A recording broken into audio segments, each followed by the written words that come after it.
Hey everyone, this is Max Portnoy from Next to None, and you're watching Stormbringer, the Austrian heavy zine.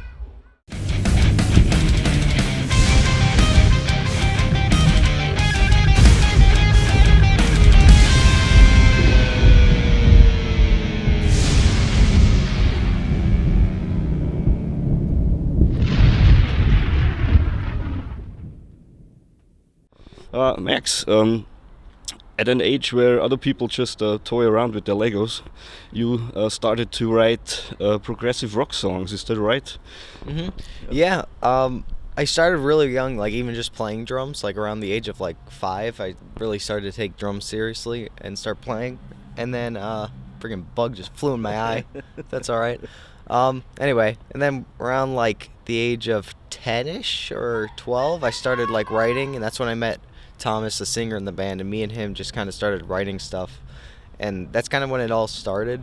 And now like we're a lot older now. Like I just turned 18 and he's 19, and we just have our new guitar player. He's 21, so now we're really like used to writing and stuff because we started at such an early time. And it's weird too because a lot of people like start writing like rock and like kind of just straight up metal, but like just for me, like growing up around like progressive music and stuff, like it's something I always just wanted to do, like, and they grew up also listening to progressive music, ironically, so it was like really cool that we can all just like write this like prog music and like we all like understood it and stuff. So it was pretty cool. Yeah, and of course you grew up in an environment created by your father's bands, but was it clear from the beginning that you go in for the drums, because you could have ended up at the guitar as well? Yeah, I mean, like I said, I started like really young, and I think a main reason I picked drums is like because watching my dad like every night like playing shows, because I used to go on tour with him, like just watching him play drums and stuff, and always like being around drums. I guess I just kind of went for it, and I kind of like, it was just comfortable for me to play drums, and like I mess around with like guitar and bass and stuff. I'm not that good at it, but it was just like, for me it's just like natural to play drums. It just felt like comfortable for me. So I mean currently like I kind of don't like sitting in the same spot for the whole show. Like I want to be able to move around, but I can't really play guitar or anything that good. Like it's just like drums is like what I do. I don't know. Yeah, of course. But I think it's a very musical family as well. I think your sister is a singer. Is this right? Yeah, she sings and she plays piano, but right now she's in college for musical theater. So she just went there. She's in New York City, and yeah, so she's like singing and doing all this stuff, and she like wants to be on like Broadway and do all this theater stuff. So she's musically talented too. And my mom, even, she was in a thrash metal band back in the day. So all of us are like involved with music. Yeah.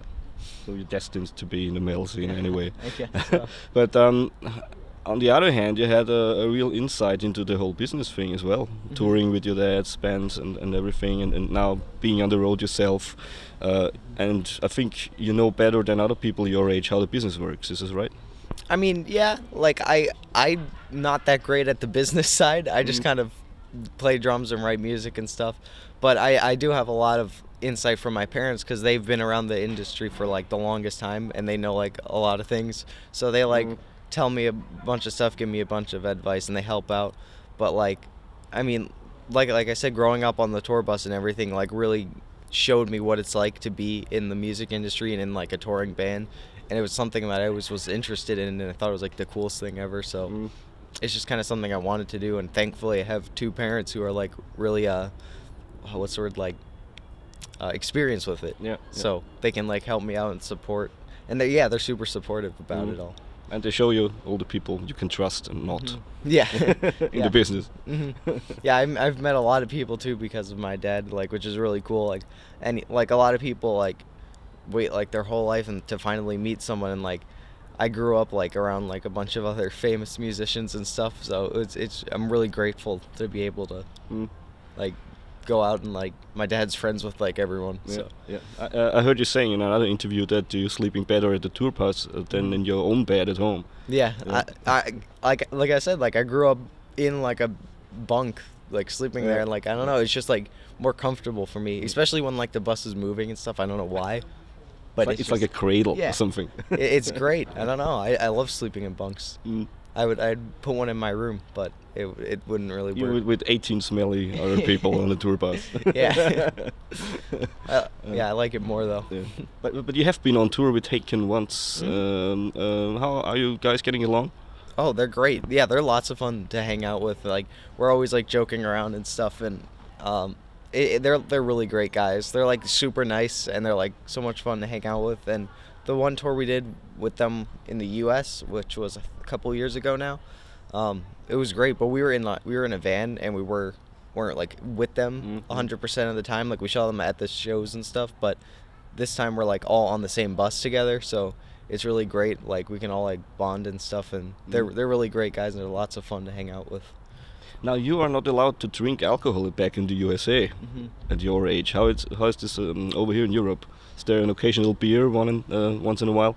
I mean, we could, but I don't really drink, especially because I guess my dad was a really big influence for that too, because he was been sober like my whole life, and my mom doesn't drink that much either. So like, it's not something I've ever really wanted to do, and like now here, now we're basically the age we can drink. We were not in the U.S., but all of us can drink here now. And same with Thomas and Chris; they don't really drink either. Our new guitar player Derek, he drinks a little bit, not really a lot. So we don't really like drink or do drugs or any of that. Yeah, it's better. Yeah, let's see, young people out there. This is the lifestyle you should have. Yeah.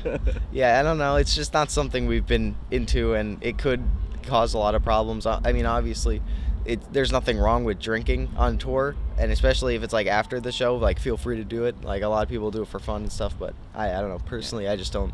You're going for milkshakes. Yeah. You brought out one album. It's called Light in the Dark. It's 2 years old already. It came out 2015. It of course it has a little bit of this Dream Theater-ish vibe on it, but there is a huge part which is very stands for itself with the singer and some of the odd time parts and everything like that.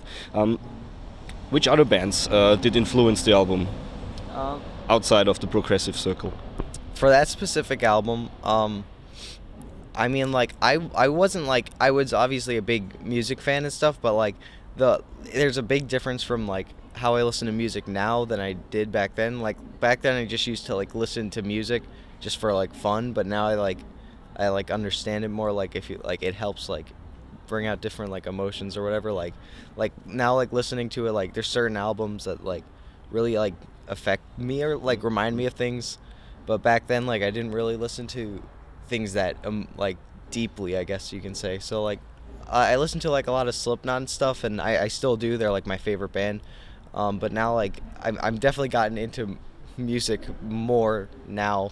But yeah, like a lot of Slipknot, Dream Theater, Lamb of God back then. Those were like all like my favorite stuff, and they still are. But now I've kind of broadened my horizon, I guess they say, and like I'm listening to all different kinds of stuff. But like when we were writing that, it was kind of like a little closed thing. Like, I just kind of always listened to Slipknot, like Lamb of God, and even like Rammstein back then. Those were like my favorites, and I just kind of listened to those. Yeah, but that's the stuff the young people grow up with. You also listen to the bands your dad grew up with, like Rush and Yes and Kansas. He showed me like all that stuff growing up too. I don't really listen to those ones as much, but like he showed me like Metallica, and like those were like some of his favorite like metal bands and stuff, like Metallica and Black Sabbath and all that stuff. And so I grew up listening to those too. And yeah, Rush too. I saw them on their farewell tour, and it was like really. You were so lucky. Yeah, it was like one of the coolest shows ever. So yeah, I grew up like listening to all of his stuff that he grew up with, and then there's also the bands like Slipknot and Lamb of God that he introduced me like that I grew up with, and those were kind of like the influences with the first album. Yeah, I think you can hear the mixture. Yeah, it's definitely like the way I look at it is like kind of like a mix between Dream Theater and Slipknot. Like that's kind of what it reminds me of. Are you often reduced to the son of Mike Portnoy, or are you seen as an individual drummer that stands alone? I think definitely nowadays people are telling me like I kind of have my own sound and stuff. I just did I recorded drums on this band Uncured's, their EP, and I did that, and that's even more recent than A Light in the Dark. Like when we did A Light in the Dark, I recorded it when I was like 14 or something, and it didn't get released till like later, like a year after that. So I was really young on that stuff, and I think that I think I did kind of put my own sound, but it was heavily influenced by like my dad, because he is like my biggest influence right now. I mean, growing up and everything. But now I think, now that like I'm older and stuff, I can kind of have combined like a bunch of different things and made my own sound. Like my biggest influences are like my dad, Chris Adler, and Joey Jordison, and like especially Joey Jordison for like his live performance. Like he was always like spinning his head around and stuff, and like headbanging, going crazy, standing upside down. Yeah. So like a lot of that too, like from like my stage show and stuff, I always just want to try and put on the best performance I can, not musically, just like, I mean musically too, but like my energy and stuff. I want to be able to just sit there and whack things. Yeah, I never want to just be like sitting there on stage. Like I always want to be like putting on a good show and whatnot. So like I kind of like now like have all these different influences that I kind of like take things from and like kind of make my own sound out of it. So I think a lot of people are now saying that like I kind of have my own thing, especially on the new album that's coming up. I'm super excited about that. When is it coming out? We don't have an exact date yet, but it's finished being mixed. It'll probably be out summertime. I'm not exactly sure what month, but like June, July-ish, sort of. Yeah. But this year, we watch out for that. Yeah. It'll be out this year. Is it the title already? Not yet. We're still working with that, but it'll probably be decided within the week, and then start posting about it on all that stuff. By the way, I'm glad you changed your name into Next to None from Psycho Squirrels. Oh yeah, Psycho Squirrels was just a little thing in like 3rd grade or whatnot. Yeah, that's not a. Just had to laugh when I read it. So that was a funny thing. That was interesting. I have those demos, and it's absolutely atrocious. They're horrible. It's bad, but it's funny. I was like 7 or 8, whatever. Yeah, but other bands, other people don't play in bands with that age. As I said at the beginning, they just play around with toys. I was fortunate that I actually had like lots of other people that played instruments like around me. Like a lot of people like I hear from like struggle to like find other musicians in their area at like this age, even like in their 20s or whatever. So the fact that not only I have my band now, but there's even other musicians around me is like I'm pretty fortunate for that. Are you going to Berkeley as well, or just like your father? As of right now, we're just gonna keep moving on with the band. I'm not gonna go to college or anything, but like a while ago, before like we started doing all these tours and stuff, I was planning on doing like going to Berkeley or like NYU or somewhere like that. Now everybody out there thinks, not everybody, but most of the people thinks with a famous father that can open some doors in the business. I think it's very important to you that it's not that case, that you just do things yourself and your father just helps in the background. Yeah. Right? Yeah, he's very supportive, same with my mom, and like they'll back us up on whatever we want. But of course, like you can't, just because my dad's famous or whatever, he can't get us a record deal or tours or whatever. He can just help introduce us to these people. They're not just gonna put us on a tour or whatever because they like my dad or whatever. We have to pull our own weight and stuff, and we've been playing in like small venues around the area for like 5 years until we actually started getting these kind of like bigger things, like with Haken now playing to like 700 people. It's really amazing too, because we just played Italy yesterday for the first time, and like they all knew who we were and everything. They were like all big fans and stuff. They knew like the first album really well, and it was like crazy that like we were like playing in like Pennsylvania to like no one like a couple years ago, and then suddenly for the first time in Italy, like they all know who we were. And it's a favorite country of yours. Yeah. Italian food is my favorite, so yeah. I'm part Italian too, so it was really cool. Like same with like places like London and all that, like Paris, they all knew like all the songs and stuff, and they like knew who we were, and it was just like a crazy feeling. Yeah, that's very cool. Now, with 18, have you already decided you want to stay in the business, or how do you see the future of the band and yourself? Yeah, definitely. I want to, like, this is what I want to do with my life, and, like, same with the other guys in the band. Like, we're not going to college. We want to just focus on the band right now and keep going. And currently, I think we are going up slowly. Like this tour is a big thing for us because it's our first time in Europe and whatnot, and we're currently already getting like other offers for different things. We're gonna be back in Europe in the summer, so definitely like we want to keep pushing for the band and keep doing our best. And like the new album that I was just mentioned earlier is like, I'm really proud of that too. Like I think it's a big step up even from the first album, so I think we just keep getting better and better, and this is what we want to do and like make this like our career or whatever, and just keep going in the music industry. Okay, that's very mature for your age. So I say thank you, Max Portnoy, next to none, and watch out for the new album which comes out in summer. Yeah. Which is untitled yet, but yeah, just watch out. It's definitely worth it. Yeah. Thank you very much. Thank you. Yeah, we'll have all the information for our tours and the new album like on our website, nexttonone.net and whatnot. So Online. Online. Yeah. Anywhere online you'll find us.